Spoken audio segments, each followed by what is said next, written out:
Hey guys, so I've made videos in the past of what I wish people had told me before I started music school, and now that I've been out of music school for about a year, I think it's time to make the video about what I wish someone had told me before I ended music school.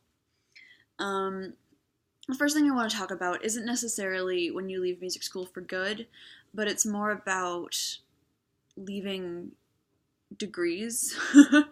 And there's really no shame and there's nothing wrong with taking time between degrees. In fact, it can be very beneficial. Um, and I went straight through and I don't regret it, but in retrospect, I think that I could have benefited from a couple years out of school, doing what I'm doing now to kind of really get the most out of my master's. And that's not to say that I didn't, but I think looking back, I could have done more. At this point, there's nothing I can do, but I think there's something to be said about thinking very critically about whether you want to go directly into your next degree. Because especially with graduate degrees, you really do need to know where you're going.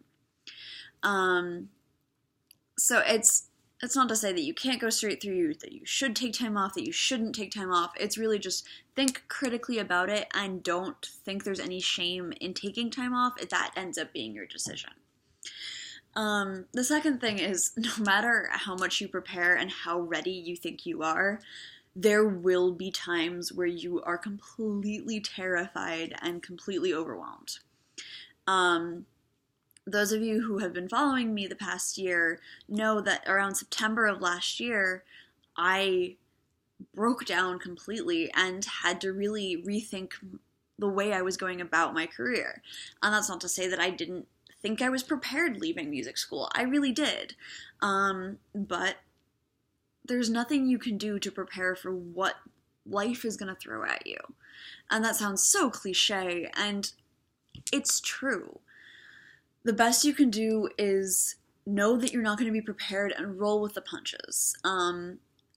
If things throw you back a couple steps, then you figure out how to move forward from that or get around the problem, and you create new opportunities. Third thing is, no matter how motivated you think you are, it's hard to get yourself to practice. I have been playing music my entire life. I have never known anything except practice. Like, I started piano when I was 6. I started flute when I was 9, and I have been practicing my entire life. Yet somehow when I was out of school, I had to figure out a way to practice. For me, the 365 project was really the motivator. And I'm sure all of you guys will find ways to make yourself practice, but it's not the same when you're out of school. And you can tell yourself all you want that, like, you'll still have the same work ethic. But when you don't have a teacher breathing down your neck, when you don't have projects, when you don't have set things in mind, and even when you do, it's really, really hard. Because you have your job or whatever you're doing to make your money, you have neighbors, you have everything going against you, and you have to figure out a way and a structure to get yourself to practice. And as I said, for me, I created a whole year-long thing. But the reality is, 365 ends in September. And I'm not doing another one. Which means that I need to find more things to make myself practice. I need to find more motivation and more reasons to play, because I found that personally I don't apparently self-motivate very well. And clearly I can find ways to do it, so it's fine, but I really had to work to practice. And that's something I didn't know about myself. So I guess that's the fourth thing, is like, being out of school, you're still learning. You're still figuring out who you are and what you want to do. Yes, you just spent 4 to 9 years in school doing what you want to do in your life. But the minute you get out and you start having to do the realities of the music world and the realities of real life, that's when you really find who you are. And it's scary to think that at 24, 30, you're still figuring out exactly who you are as a person and as a musician. But I think this will definitely solidify as I get older, but I am starting to think that I will never really know who I am as a person, and it's always going to be changing, and it's always going to be adapting, and that's exciting. Figuring out who I'm going to be next week, and figuring out who I'm going to be next year, and what I'm going to be doing next year is exciting, and finding out new things about myself, and finding new challenges, and finding new goals is actually become something that I'm really looking forward to. Those of you who know me in real life and who knew me in Toronto know that I spent those 4 years as an orchestral-minded player, and I didn't really want to do what I'm doing now. And now I'm so excited to play in concerts and collaborate with people and hopefully found a new music ensemble at some point. And that's something that 18-year-old me couldn't even have imagined for myself. And that was 6 years ago. So coming from me now, what's going to happen in 10 years? What's going to happen in 15 years? That's really exciting to find out.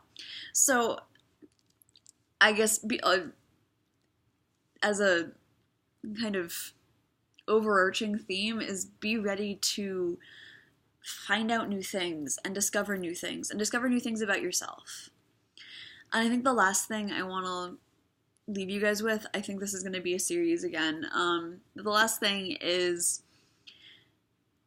it's really, really important to network. And I knew that, but I didn't know just how important it was until I basically got a gig because I knew someone. Going to concerts and talking to people and having the guts to introduce yourself to complete strangers and people that you look up to can lead to so many opportunities. And it's terrifying, I know. And I'm an extroverted person. It's a lot easier for me to do that, and it's still scary for me.